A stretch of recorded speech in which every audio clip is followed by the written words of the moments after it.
neuropathy and foot problems. And it's somewhat different because obviously I only found this out an hour or two ago. So this is a talk on the diabetic foot syndrome, but really talking about Dr. Paul Brand, who worked for many years in Vellore in the leprosy centre there. Next slide. And I knew him, and I first met him in Madras in 1985. Don't put the light up, I don't want it. I met him at a meeting on diabetic foot problems and similarities to leprosy back in 1985, when he worked at Vellore and Karigiri. He talked about the gift of pain that we don't want until we've lost it, and it's the loss of pain that gives rise to foot problems both in diabetes and in leprosy. He was a surgeon and a missionary. He was born in the foothills, next slide, of Madras, just to the west of Madras. His parents were missionaries, and he went to medical school in London, and he was a junior doctor during the Second World War. He was going into surgery, orthopedics and plastic, and he was seeing the terrible injuries caused by the German bombs dropping to hands and feet, and he developed a lot of reconstructive surgical procedures to save hands and feet. And then he was invited back in 1946 by the renowned leprologist Robert Cochrane at the CMC, just Christian Medical College in Vellore, just a couple of hundred miles from here.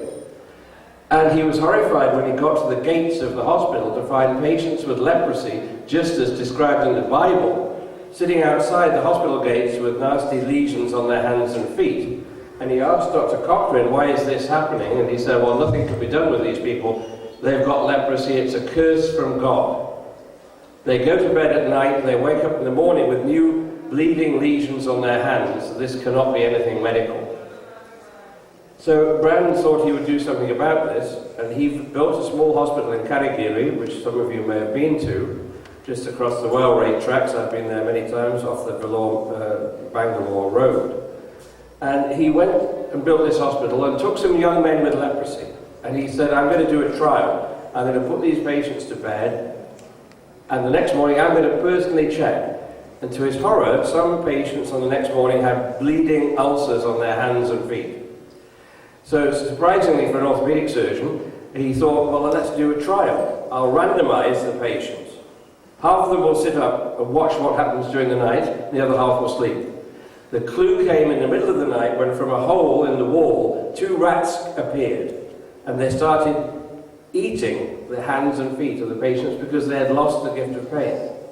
That's how it was described that sensory loss leads to problems of the feet in diabetes and particularly in leprosy. So he solved the solution. He solved the problem with a solution of buying a male and a female cat. And they bred, and there were many cats, no more rats, and there were no more new ulcers. That's how it was first described that sensory loss leads to foot problems, in this case in leprosy. He pioneered in the 1950s a number of surgical procedures later known as the Brand operation. Next slide. This is the site I saw when I first visited Karigiri. Young people with leprosy with loss of limb and terrible, you can't see here, but lesions on the hand, burns on the thumb from picking up hot things off the stove. And this is the site that I took this slide when I was visiting some 15 years ago, back to Karigiri. This is on the road from Chennai to Vellore. And this is the oxen cart and the bare feet here, sitting there, barefoot gait. You look at the side of the road, you see people walking with foot drop. These are all some signs of leprosy. So, next slide. This is a rat bite. This is from my friend Dr. Abbas. I was with Abbas recently in Lucknow at the RSSDI meeting, and he has great experience and sees many rodent bites, as we do here in India, causing diabetic foot problems in patients who are lying in huts overnight with rats. I've seen other causes as well. And this is Karigiri, the hospital, beautiful grounds, still existing, and the next. And later on, Brand published new surgical techniques in insensitive limbs. He became the Hunterian Professor of the Royal College of Surgeons. He was given this CBE, an honour in England. And in 1966, he was invited by the United States Leprosy Service in Carville, Louisiana, to set up a service there because leprosy is still endemic in the southern United States. And he was later president, the international president of the Leprosy Commission, and did a lot of work in diabetes as well. And here is a historic photograph. This is Dr. William Wagner. We talk about the Wagner classification of diabetic foot ulcers. This is Wagner, who was an orthopedic surgeon in Rancho Los Amigos in California. This is the late Dr. Roger Pecoraro, who sadly died of a tumor very young, who described the link between neuropathy and amputation, diabetes and amputation. The first podiatrist to be president of the ADA. Here, this is Marv Levin, still alive in his 90s, who wrote the first major textbook on the diabetic foot. Gail Reiber, epidemiologist, Larry Harkless, who was recently in India. And this is the late Dr. Paul Brown. This was taken more than 30 years ago. And if you look at the left, that was me then. It shows you the dangers of working in diabetes research. This is an overview of the wonderful complex of Carville, Louisiana, right by the Mississippi River. And patients were sent there in the 1950s. If you got leprosy, you were handcuffed to the local mayor. Everything was confiscated. You were taken and left in Carville. And to this day, there are people living there who were sent there because they had leprosy. Leprosy is very difficult to catch. You have to work hard. I met patients there with their spouses they'd lived with for 50 years, and the spouse didn't have leprosy. So it's very difficult. You've got to work hard to catch leprosy, and this was completely false, the need to isolate people. And it comes from the biblical descriptions, because obviously it was thought leprosy is infectious. Look at these terrible lesions. And of course the lesions are nothing to do with the leprosy.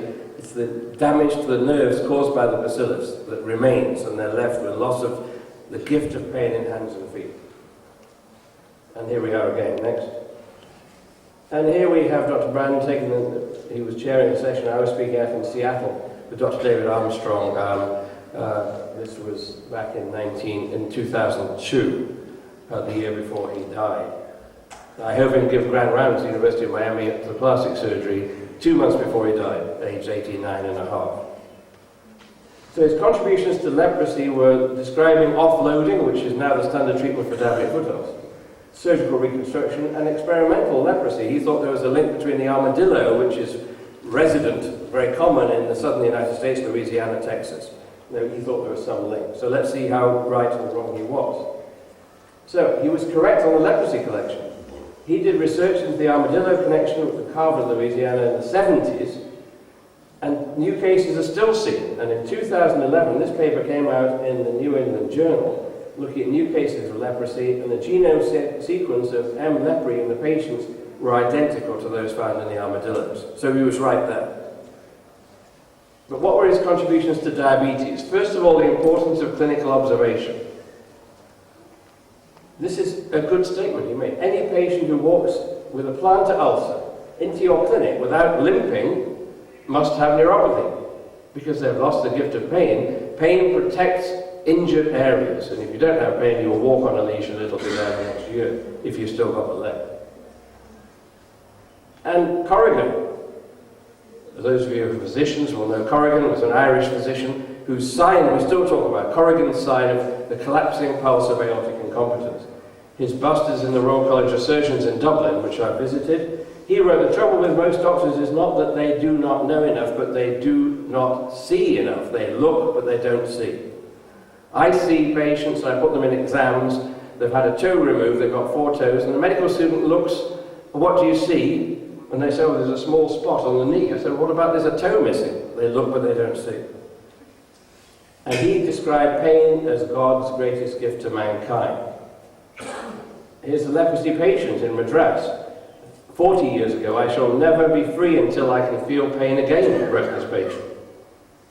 Even in literature, Faulkner wrote these words, if I were to choose between pain and nothing, I would choose pain.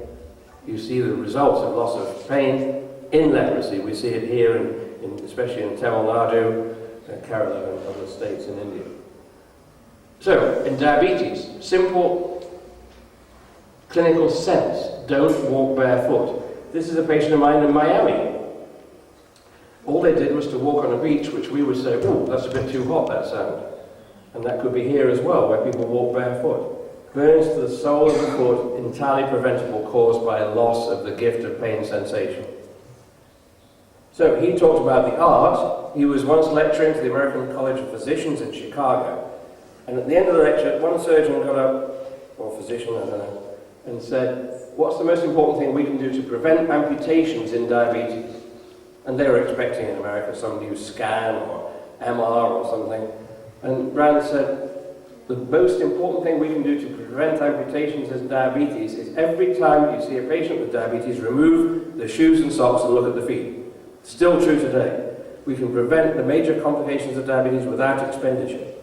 When they exist, they're very expensive. So, he was right, but it was always in diabetes sort of in my experience.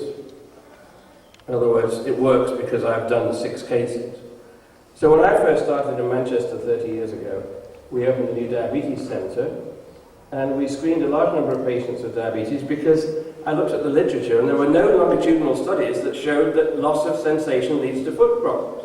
So I thought, why don't we do one? So we just under 500 patients were screened. We assessed neuropathy using vibration perception used by the biaesthesiometer. All patients received education, were followed for 5 years. This is the biaesthesiometer, a vibrating stylus. When you feel vibration, you report it to the operator, and it gives you a reading of 0 to 50. The higher the reading, the more severe the sensory loss. And the results are here. Just look at the bottom line. The risk per patient per year of developing a foot ulcer was less than 1% in those without neuropathy. In those with definite neuropathy, it was 7-fold higher, 1 in 20. So this is the first proof that loss of sensation is a major risk factor for foot problems. Brad was right. Later, with Gail Reiber, who was on that picture I showed you, we did a study from Manchester, looking at causal pathways to foot ulcers, Manchester, UK, and Seattle, Washington, with Reiber. And we showed that in 4 out of 5 cases, neuropathy was a major contributory cause. But neuropathy alone does not cause a foot ulcer. If you've got an insensitive hand or limb, and you look at it for all day, it doesn't break down in front of you. So it's neuropathy plus something else. And there's something else, the something else was the threesome going together, loss of the gift of pain plus foot deformity. Most commonly is clawing of the toes and proneness of the metatarsal heads due to imbalance of the flexor and extensor muscles, and some form of trauma. So here's the patient at risk of a foot ulcer with neuropathy, but they don't get a foot ulcer unless there's some other contributory factor. So this is a component cause, but not sufficient on its own to cause a foot ulcer. Then some form of deformity. It's easier to draw a hallux valgus on a picture like this. And then some form of trauma. And once you've completed this causal pathway, you develop an ulcer. This gives us clues as to prevention. The commonest cause in Western countries of the trauma is inappropriate footwear. Patients with diabetes and loss of sensation will invariably buy shoes that are too small. Why is that? Because they can't feel the fit of the shoe. They cannot feel the pressure. But they all have some residual sensation, so they'll buy a shoe that's too tight, so it feels normal to them. Remember that. Rand said you do not need expensive equipment to diagnose the high-risk foot. He was right there. Yep. Here's the test called the Ipswich Touch Test. I've got a movie here, but because I didn't know I was giving this talk, I didn't have the movie with me, so it's not going to work. And this is the touch test. You just use your index finger and touch 1, 3, and 5 toes and ask the patient, can you feel it? Now, nothing could please our healthcare payers more than this because it's free. Most of my colleagues have fingers. And this shows that the monofilament, described first in leprosy from Carville, and from here, where the patients make the filaments in Karigiri, the 10-gram monofilament is a good predictor. But the Ipswich touch test, if you can't feel the touch, is equally good. And here's the receiver-operator curve, and again, showing that the monofilament and the Ipswich touch test are about the same. So, it has excellent positive and negative predictive value, and this is a useful testing system for assessing, is that patient at risk? If you can't feel the touch, you're at risk of foot problems. Nothing could be easier. And it ticks all the boxes. No, forward. That's backwards. Forward. Next. Right. It's rapid and reliable. The equipment, as Dr. Jerry Raymond, who developed this, said, with a good sense of English humour, the equipment is readily at hand. It's safe, it's sterile, anybody can do it, and it's free. Nothing could be easier. Next. Then we've described the VibraTip. And this is, next slide, a pocket-sized, disposable, vibrating tip stylus here, and there's a battery in here, and you squeeze this area, and this vibrates. And we've validated this. And here it is in the hand, you can see how small it is, and you just squeeze the tip here and apply this to the toe. Can you feel that? And we did a study of 80 patients with varying degrees of neuropathy and showed that this correlates beautifully with all the other tests, vibration, the Ipswich touch test, neuropathy disability score. But here's another useful test. Now, Lindsay was a Scottish poet and he wrote these words. No, sorry, he wasn't a Scottish poet, he was Irish, and he was a professor of medicine. So he may have been a poet as well, but he forced his medical students to learn all these aphorisms. And they had to buy the book. Obviously, he wasn't in private practice being an academic, so he had to raise income somehow. And all the medical students bought the book and learnt all the aphorisms. But this is a good one. For one mistake made for not knowing, 10 mistakes are made for not looking. Always look at the feet of your patients with diabetes. That's a message from Brown. The second thing he taught us was pressure relief. Early foot pressure measurements he did in the 1950s and 60s here in Carrigaline. And he developed an excellent shoe shop, if you like, where they were making shoes, and they still do in Carrigaline.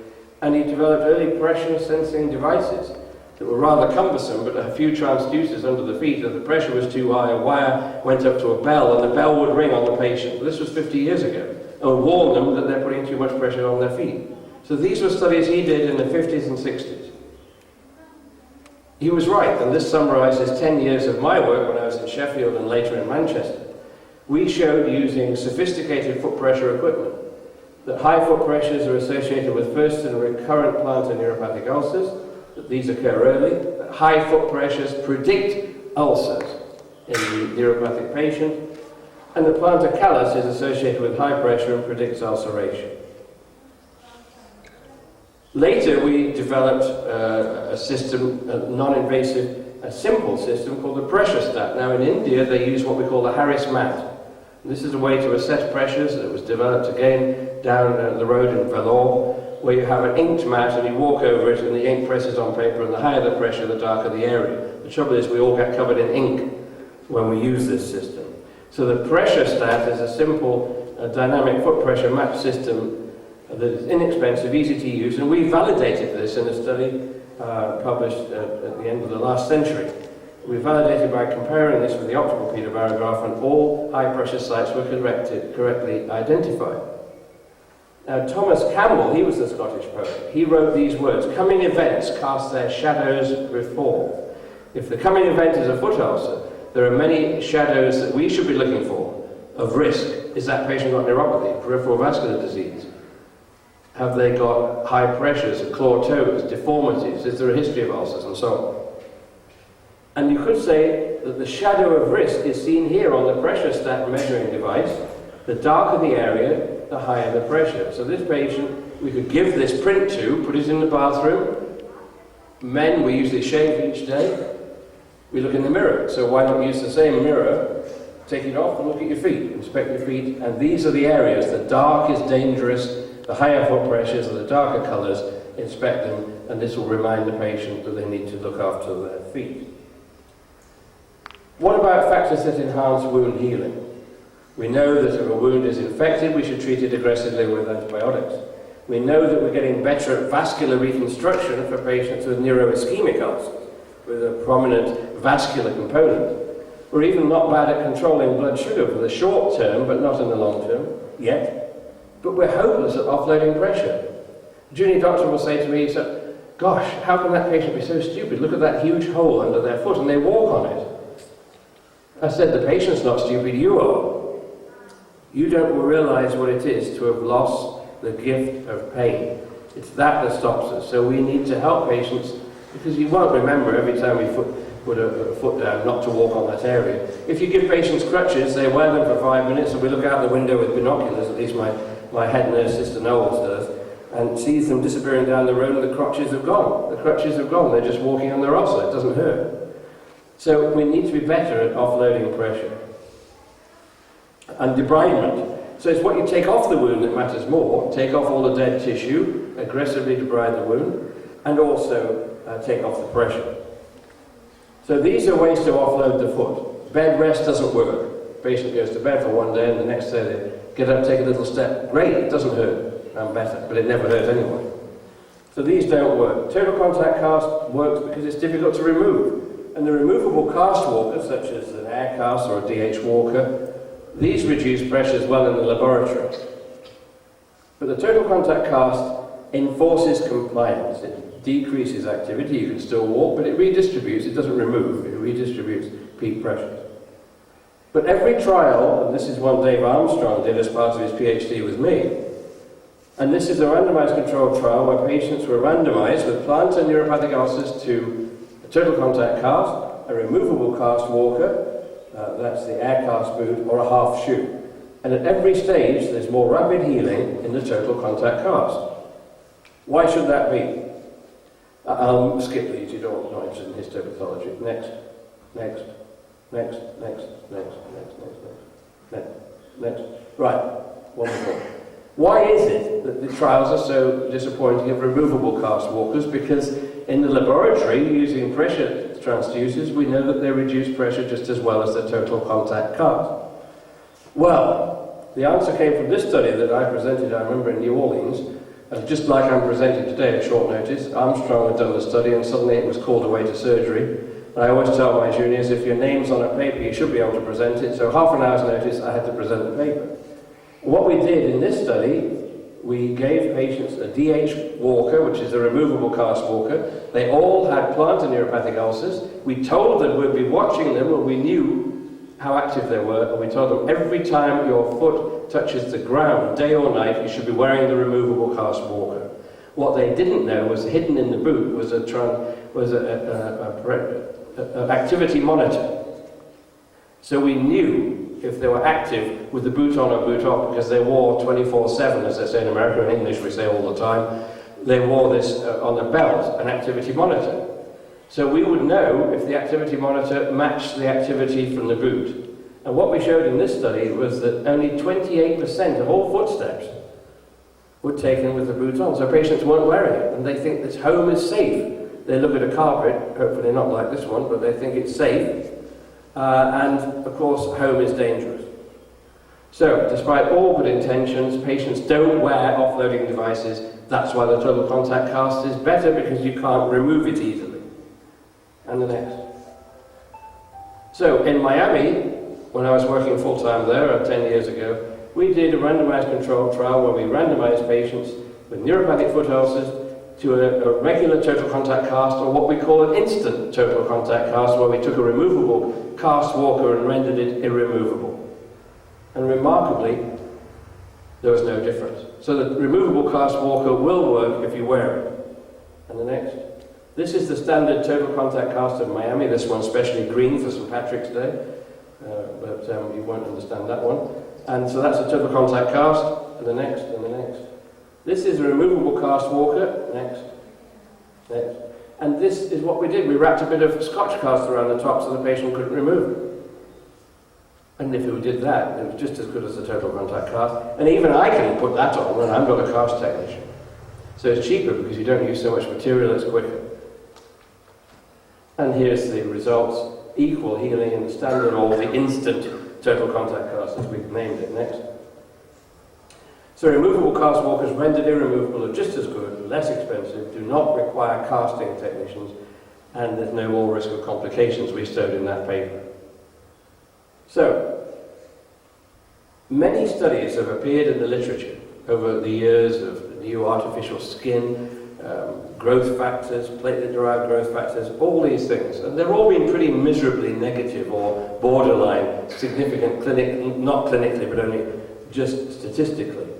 Why is this? And I think it's because the companies don't believe that patients will walk on an insensitive foot ulcer. They don't believe it. So, my former fellow, Aris Nevis, published a paper in 2002 where they did this new trial of a Johnson & Johnson dressing, which I think is quite good, and they randomized patients to the dressing, whose name I forget, or to the standard wet to dry saline gauze used in the States. And they showed there was no difference. The only difference was the new dressing cost about 50 times more. So I called Johnson & Johnson, because I looked at the paper, and they said, no, I can't understand this, because why is there no difference?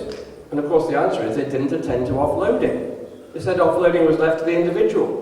Now, people who've lost the gift of pain will walk on it. So I called them, a very funny phone call I called J&J and spoke to the senior person. She said, hi, I'm Randy. That's all. I wouldn't say that on the phone in England if I were you, but only the English people appreciate that humour.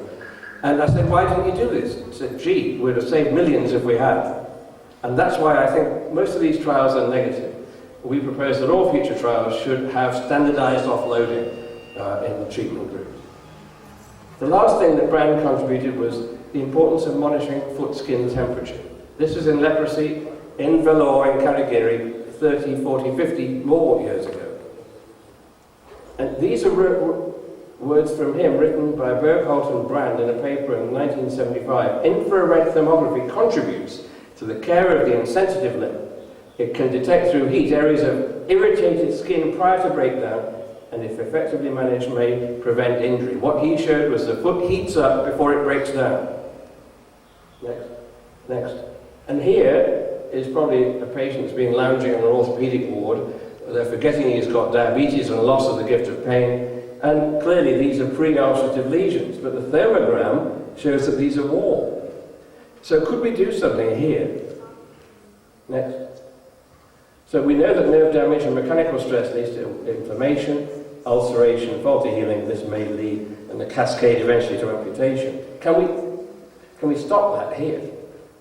So can we use this observation of Brand as an intervention for those with a history of foot ulcers? So what my good friend Larry Lavery did was a randomized NIH-sponsored trial that was published just 8 years ago or so, randomized controlled skin temperature monitoring. And he took patients, all of whom had a history of neuropathic foot ulcers. They were very high risk. The standard of care was pretty good. They all got therapeutic shoes and insoles, education and foot care for less than 10, every 10 weeks or every 2 months. That's pretty good standard of care. The first intervention group, they had all that, and they were given a mirror so the patient can inspect their feet every day in a logbook. They're very generous in Texas, so the patient could actually record if there was something abnormal. They were told if you find anything abnormal on your feet, call your podiatrist. Now, if you've been to Texas, you'll realize that patients there can be rather large, and some patients can't even see their own feet because they're so big. So they put the mirror on a long stick so the patient could sit and inspect their feet every day. The third group were given all that, but they were given this foot skin temperature monitor. And this 85.7 is 30 degrees Celsius. The patient was told twice a day to monitor the foot skin temperatures of both feet. If one foot was persistently hotter by more than 1.5 degrees Celsius than the other, they were told to stop walking, rest, and see their podiatrist. That was the intervention. The results were impressive. The recurrent ulcer rate was less than 10% in those who were temperature monitoring, compared to about 30% in the other two groups.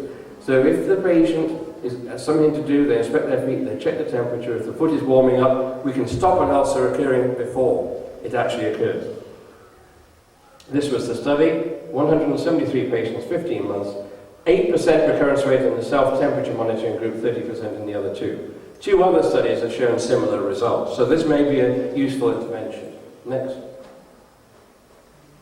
To finish with, the late Dr. Paul Brand, in his retirement speech, said that after retirement he might become a shoemaker. He said, why is that? Because more diabetic patients had congratulated him on the shoes that he had prescribed than on the foot surgery he had performed. And that's probably very important. Good footwear protects the at-risk insensate foot. But this is a lovely word of this missionary as well as an excellent surgeon. He wrote, because of where I practiced medicine, in leprosy, I never made much money. But as I look back over a lifetime of surgery, the host of friends who were once my patients bring me more joy than wealth could ever bring. And I think this is a lovely ending to someone who's helped us look after the diabetic foot so well. I think that's the last slide. Next. So thank you very much. I think that's a difficult question because we don't know the answer to it. It's a rhetorical question, probably. These patients, normally we encourage exercise, but I think patients who've lost the gift of pain we need to be very cautious about. And certainly relaxation and reducing stress may help their overall, because affective disorders are very common in this group, depression and anxiety. Well, we've published on that. And I think that yoga could help in that way and help them, because we know that patients have disorders of affect are less likely to follow the advice given. So indirectly, I'm sure that could help, and it's an area begging for study. But you haven't given any data regarding the practice of... I haven't got any data of yoga in patients with diabetic foot ulcers, no. So what is your conclusion in the practice of yoga and the reduction of diabetes? What is your conclusion in that physical exercises? Oh, that's a different question. I'm talking specifically here about the diabetic foot. I think that, as I said this morning, the contribution of yoga would be in reducing stress. We know that stress drives cytokines, it drives insulin resistance, and in preventing those with high risk, with many of the Indian population, high risk in progressing from impaired glucose tolerance to diabetes. And this is an area, again, the research is ongoing right here in this campus. Thank you, sir. Any other questions?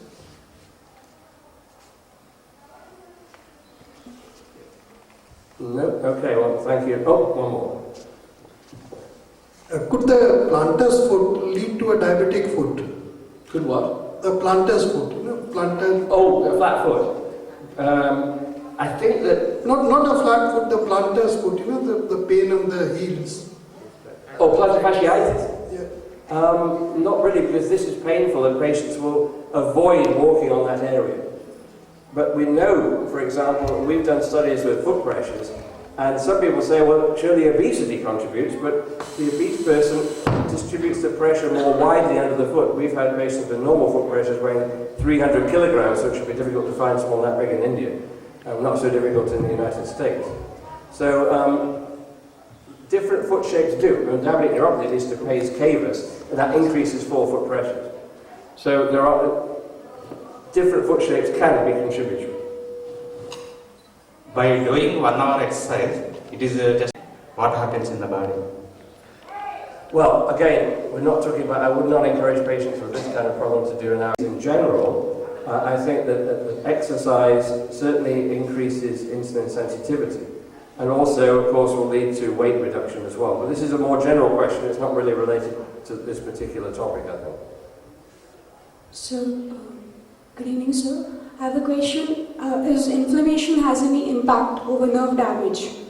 Very good question. I think that inflammation may well be contributory in the multiple causes that lead to diabetic neuropathy. Vascular, neuropathic, and inflammatory processes are part of this. I think there is increasing evidence that that's the case. And inflammation is very important in all the diabetic complications.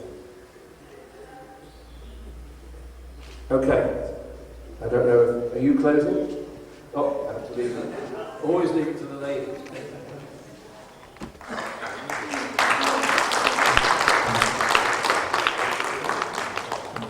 Thank you, Professor Walton, for giving your valuable time and making us understand more about the diabetes. Thank you so much, sir. I would also like to thank you all the speakers, Dr. Prasanna, Dr. Satish and Dr. Sudeep, for sharing the newer invention in diabetes. Last but not the least, I would, on behalf of entire S-VYASA University, I would like to thank one and all for making this conference, this session successful.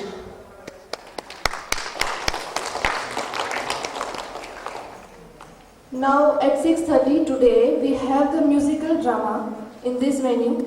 So I will request all of you to be present in the musical drama.